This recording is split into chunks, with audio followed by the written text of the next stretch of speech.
Hi and welcome to SCW, the wrestling channel here on YouTube.com. Thank you for choosing the channel and choosing the video. Please subscribe right now. Leave any comments in the comment section. Please like and share the video as well. Spread the word of SCW. This is a brand new concept, SCW question time. It means questions from you guys, the public, and I will give you my answers here. So this is episode 1, and the first question for episode 1 comes from James Steele, asking me how Carmella would cash in her Money in the Bank. And would she cash it in on perhaps a winning Oscar if she was to win at WrestleMania 34, taking the SmackDown Live Women's Championship off of Charlotte Flair? Well, personally for me, I would like her not to end Oscar's streak. I think that would be very damaging for the Oscar character. I also would not like to see Carmella cash in the Money in the Bank and fail either. It's the first time that someone of the women's division has the opportunity to compete in a Money in the Bank and win. It would just seem such a waste for them to lose the briefcase. It feels to me not enough planning has gone into the booking of Carmella with the Money in the Bank briefcase. So how would we do this? Well, the rumours suggest that she could come and cash in this weekend at WrestleMania and lose, or perhaps lose in general. I'm not a fan of that. We've mentioned already about the idea of in the WrestleMania match between Asuka and Charlotte Flair. I think that maybe she could go to try and cash in, but not actually cash in the briefcase and just fail an opportunity like we've seen on SmackDown Live in previous weeks. I think a more likely scenario for her is that she will be traded to Monday Night Raw in the upcoming draft or Superstar Shake-Up, depending on what they want to call it this year, and I think she could cash in on the Raw Women's Champion. Could there be a loophole that she could cash in on the same night of WrestleMania if Alexa Bliss and Nia Jax was later in the evening? Perhaps that could be a potential, but I wouldn't want to see that happen either. I'll tell you a scenario of how I would like to see this played out. As we've mentioned before, she can try to cash in at WrestleMania, not hand the briefcase in so the bell doesn't ring. She's still the Money in the Bank holder, but she does fail at trying to attempt to cash it in on an Oscar. Maybe gets thrown in an Oscar lock and she's out of commission for the night.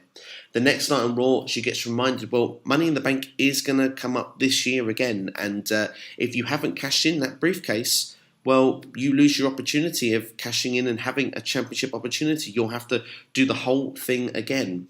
Where then for Carmella, she can turn around and say, well, I've still got 3 or 4 months. I've got time. This isn't something to worry about. She gets traded to Raw.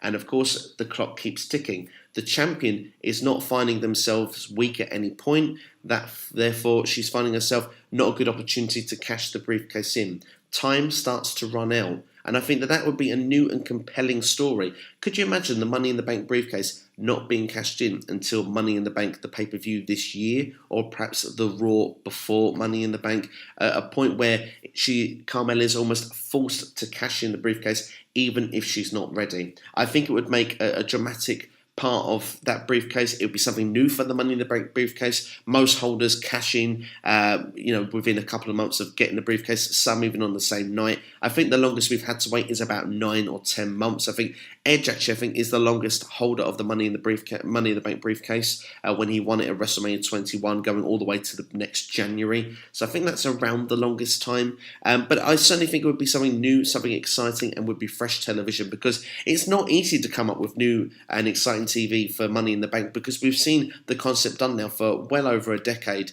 and of course we've seen how people cash in and tend to get the belt, and it's a new and a different way to do it. I just think to make it last until the last possible moment would create a lot of anxiety for Carmella as the person having to cash in, and I think would bring some exciting TV for the viewer. So that's how I would do it, and I would have a cash in successfully still, even though it was done at the last minute. Like I say, I think it would be a waste if she cashed it in and didn't win. The only way I would say it would work is if she tried on Money in the Bank, but was already in the Money in the Bank match once again for the women, to lose that time, win it a second time, cash it in straight away, and then become the champion. That's the only way I would see that as a potential where it could work. But personally for me, I still believe that it's the first time with the briefcase, first ever women's Money in the Bank holder. She should be winning the belt. Even if she's not a long-time holder of the belt, I think she should be winning it. So that's my personal opinion. But that's episode 1 of SCW Question Time. If you did like this concept, why not drop a question in yourself? Put it in the comments below right now, and I'll bring you episode 2 then of Question Time here on SCW. As well as that, please like, share, and subscribe to the channel. Please spread the word of SCW. We'd love to make this channel bigger. You can also go to the Facebook page, SCW, The Wrestling Podcast. A lot of Facebook Live material is posted on there with myself, Steve, and as well George Jones, who does interviews for us here on SCW. Definitely worth checking out if you want to go and do that on Facebook. And hopefully we'll bring you some more content very shortly. There is NXT predictions already available for you on the channel, as well as this ROH Supercard of Honor and WrestleMania 34 predictions are also on the way. But that's all from me. This is SCW, the wrestling channel here on YouTube.com. Thank you for watching. I'll see you next time.